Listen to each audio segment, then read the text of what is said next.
ফুটন্ত পানিতে ময়দার একটা রুটি দিয়ে একদম রুটিটাকে ফুটিয়ে একটা সুস্বাদু একটা নাস্তা তৈরি করে ফেলো। এই নাস্তাটা কিন্তু একদম ছোট থেকে বড় সবারই পছন্দ। আর এই নাস্তাটা কিন্তু কিনে নিয়ে আসতে হয় চড়া দাম দিয়ে। আমি সেই নাস্তাই তৈরি করে দেখাবো তোমাদের। আর হলো, আমি আজ প্রথমে নাস্তার নামটা তোমাদের বলবো না, তোমরা প্রথম থেকে শেষ পর্যন্ত দেখবা, তাহলে আমি কি নাস্তাটা তৈরি করছি আমি মাঝখানেই তোমাদের বলে দেবো। আসসালামু আলাইকুম, হ্যালো বন্ধুরা, তোমরা কেমন আছো? আশা করি তোমরা ভালো আছো। আমি আলহামদুলিল্লাহ ভালো আছি। আমার শখের কিচেনে তোমাদের সবাইকে স্বাগতম। প্রতিদিনের মতো আবারও একটি রেসিপি নিয়ে এসেছি, নাস্তা রেসিপি। ফুটন্ত পানিতে রুটি দিয়ে নাস্তাটা আমি তৈরি করব। আমি এখানে এক বাটি মানে ময়দা নিয়েছি, আর একটু লবণ দিয়েছি, আর কুসুম গরম পানি, যেন হাতে সহ্য করা যায় সেরকম গরম পানি দিয়ে একটা রুটির আকারে ডো তৈরি করে নেব।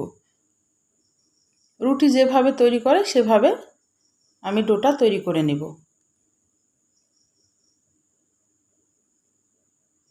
এখানে আটাও নিতে পারো, ময়দাও নিতে পারো, কোনো সমস্যা নেই। দুইটাই দিয়ে কিন্তু এই রেসিপিটা তৈরি করা যাবে। আর এই রেসিপিটা কিন্তু চড়া দাম দিয়ে কিন্তু কিনে নিয়ে আসতে হয়। আর ছোট থেকে বড় কিন্তু সবাই পছন্দ করে, আর ছোটো বাচ্চারা বিশেষ করে এটা খুবই পছন্দ করে। আমি সেই নাস্তাটাই তোমাদের তৈরি করে দেখাবো। তোমরা দেখতে থাকো, তারপরে আমি নাস্তার নামটা তোমাদের বলে দেব। একদম স্বাস্থ্যসম্মতভাবে ঘরে থাকা একদম মাত্র একটা উপকরণ দিয়ে আমি নাস্তাটা তৈরি করে দেখাবো। আমি এখানে দুইটা রুটির তৈরি করব, সে কারণে দুইটা লেচি আগে আমি কেটে রেখে দিচ্ছি। দিয়ে 5 মিনিট রেস্টে রেখে দিলে রুটিগুলা বেলতে খুবই সুবিধা হয়। এই কারণে আমি আটাটা ভালোভাবে মেখে নিলাম, ময়দাটা দিয়ে এবার আমি ঢাকনা দিয়ে 5 মিনিট রেস্টে রেখে দেব। 5 মিনিট পর একটা লেচি নিয়ে এবার একটা রুটি তৈরি করে নেব। যেভাবে নর্মালি রুটি তৈরি করে সেভাবে রুটিটা তৈরি করে নিতে হবে। নাস্তাটা কিন্তু করতে খুবই সহজ, খেতে কিন্তু অসম্ভব মজা।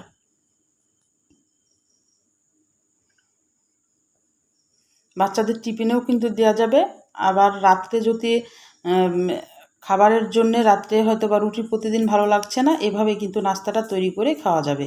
আমি এবার কড়াইয়ে পানি আগে থেকে বসিয়ে দিয়েছিলাম। পানিটা যখন একদম টকবক করে ফুটছে তখন আমি 1 চামচ মতো সাদা তেল, রান্নার তেলটা দিয়ে দিলাম। তাহলে কিন্তু রুটিগুলো কিন্তু চেটকে লেগে যাবে না। আর তেলটা দিলে একদম খুবই সুন্দরভাবে রুটিটা সিদ্ধ হবে, আর কোনো মানে পানিটা রুটির গায়ে সেভাবে লাগবে না। তেলটা অবশ্যই দিবা। দিয়ে এখানে আমি রুটিটাকে 2 থেকে 3 মিনিট মতো ফুটিয়ে নেব। একটু এই যখন এক পার হয়ে যাবে তখন আর এক পার উল্টিয়ে দিব। আমি দুইটা রুটি একইভাবে কিন্তু এভাবে ফুটিয়ে নেব 2 থেকে 3 মিনিট মতো। দিয়ে আর অমনি গরম পানি থেকে তুলে সাথে সাথে ঠান্ডা পানিতে আমি চুবিয়ে দেব। আর একটা সাইডে কিন্তু একটা বাটিতে ঠান্ডা পানি রাখতে হবে, যেটা নর্মালি এমনি ঠান্ডা, ফ্রিজের না। দিয়ে আর একটা রুটি আমি দিয়ে দিলাম। দিয়ে এই রুটিটা সিদ্ধ হতে থাক, আমি কিন্তু ওই পানির থেকে রুটিটা তুলে নিয়ে আর একটা বাটিতে আমি ট্রান্সফার করে নেব। একটা বাটিতে আমি তুলে নিলাম। এটা 1 মিনিটেই এটা গরমটা বের হয়ে যাবে। দিয়ে ওই রুটিটা আবার আমার সেদ্ধ হয়ে গেছে, আমি আবার ঠান্ডা পানিতে দিয়ে দিলাম। দিয়ে এবার একটা পিঁড়ি নিয়েছি।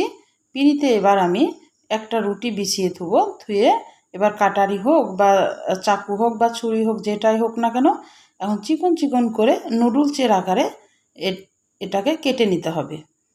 হ্যাঁ, তোমরা এখনই বুঝতে পেরেছো আমি কি তৈরি করতে যাচ্ছি। রুটি দিয়ে আমি নুডলস তৈরি করব, রুটি দিয়ে বা চাউমিন যেটাই বলো না কেন, দুইটাই কিন্তু এটা রান্না করা যাবে দুইভাবেই।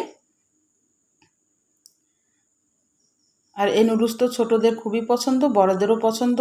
এটা কিন্তু রাত্রে যারা রুটি খাও, প্রতিদিন রুটি খেতে ভালো লাগছে না, দুইটা রুটি তো সাধারণত সবাই খায়। দুইটা রুটির যদি এইভাবে যদি চাউমিন তৈরি করে যদি একটু রান্না করে খাওয়া যায়, তাহলে কিন্তু একটু ভিন্নতা আসে। প্রতিদিন কিন্তু একই খাবার কিন্তু ভালো লাগে না। এটা কিন্তু সকালের নাস্তাতেও কিন্তু করে বড়রা খেতে পারবে, বা টিফিন বক্সও কিন্তু বাচ্চাদেরকে দিলে বাচ্চারা বুঝতেই পারবে না যে এটা মানে বাড়ির তৈরি নুডলস। এত টেস্টি হয় আর এত মজা হয়, একবার হলো তৈরি করবা। আমি এবার আমার সবগুলা বানানো হয়ে গেছে, আমি এবার কড়াইয়ে চলে আসলাম। তোমাদের একদমই সিম্পলভাবে আমি রান্নাটা দেখাবো। এখানে অনেক কিছু তোমরা অ্যাড করতে পারো, কিন্তু আমি একদমই সিম্পলভাবে দেখাচ্ছি।